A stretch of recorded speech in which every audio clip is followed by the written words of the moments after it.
এতটা একসাথে খেতে পারবে না, ও দাঁত ধরে যাবে। তোমার কি বুদ্ধি নেই মাথায়? ফ্যানের মধ্যে ফেল। তুমি কি বোঝো না এতটা খাওয়া যায় ঠান্ডা?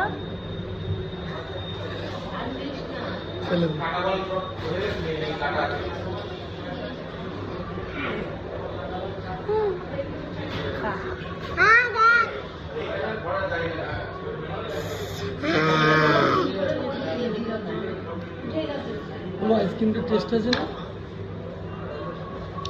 আরো ফ্লেভার ছিল।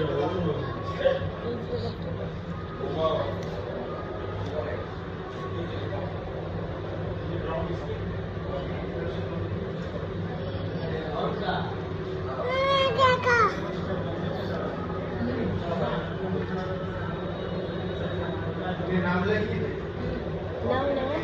কি খাবো না? কেন?